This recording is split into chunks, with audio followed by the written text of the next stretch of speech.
Hello. We know that video game design is a multidisciplinary art form, and it's got everything from art assets to programming to sound. And if one of those areas is kind of your weakness, you don't think you're great at it, we don't want you to fear the holistic approach to video game design. Um, so, for instance, let's say you're making this awesome pixel art game, and you don't know where to get your assets from. So there are kind of two approaches here, as there are for all of these assets. You can either build your own, or you can find them online.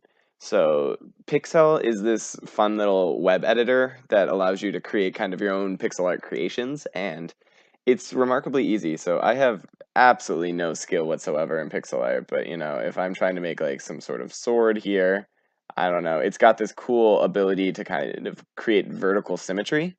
Um, so whatever you draw on the right mirrors on the left. It's the same with horizontal symmetry as well. And it's got everything that, a good little Microsoft Paint editor would have also. Um, so this is a good option, something that you could create very easily and takes, a couple minutes of your time. You don't have to be great. Pixel art is kind of the art form for those who aren't fantastic at art. Um, Although I have seen some pretty great creations. Additionally, you can go over here into the Unity Asset Store. This is a great resource for everything video game design involved. So sound, assets, and you can just kind of like type in Pixel Sword, and you'll get a bunch of interesting stuff here. Um, Now, the downside to this is you might have to pay some money for this. I think this sword pack is like $3, somewhere around there. You can definitely find free assets, especially if you're looking for something as simple as like pixel art swords. Um, but the higher quality stuff generally does sit behind some sort of paywall. Um, Now, for 3D assets, if you want to create it, you're probably looking at CAD software here. Blender is one of the easier ones to pick up. The software is free. You don't even need like an educational license, I believe. Um, but this software is pretty difficult to use. So if you haven't done 3D modeling before, it might be something where you try and look up how to download these resources rather than create it yourself.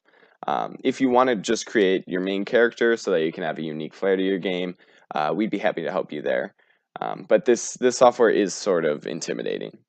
Um, but yeah, Unity Asset Store will have all sorts of 3D assets as well. But TurboSquid is actually probably the league leader in 3D assets. So if you Google like sword, you can sort by free over here, and you get a lot of pretty high quality stuff here.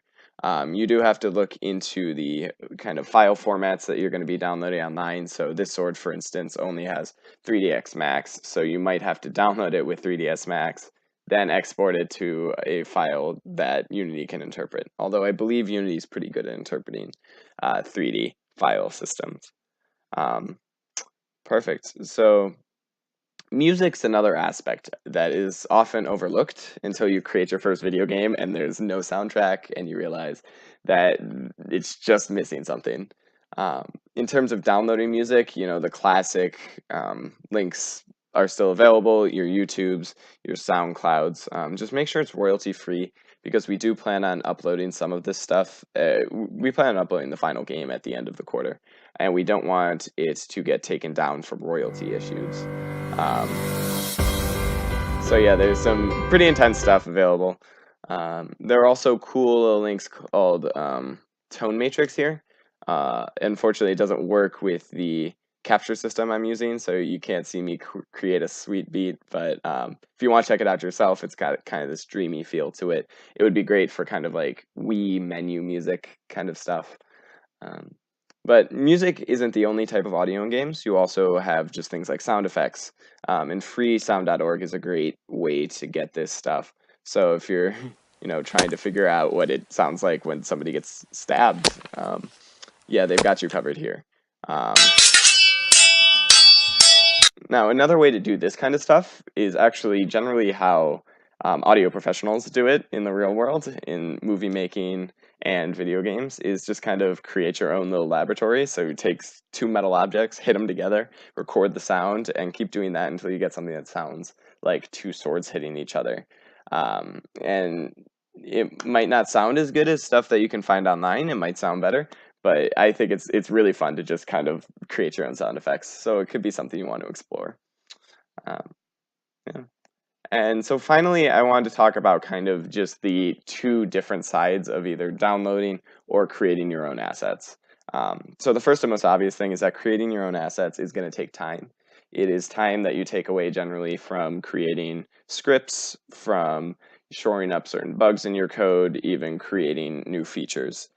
So know before you enter what is a good thing for you to create and really adds to your game, or what's something where you can save time by simply downloading the assets from some of the resources we offer.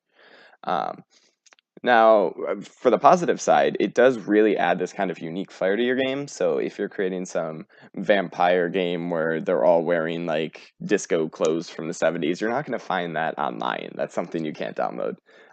So creating it might be your only avenue there. And most importantly, it creates a really cohesive game. When you create your own assets, you can have some sort of art direction, you can have a clear aesthetic, and you don't have to worry about when you download all of these different models and sound effects and everything like that and meshing them into a super cohesive game.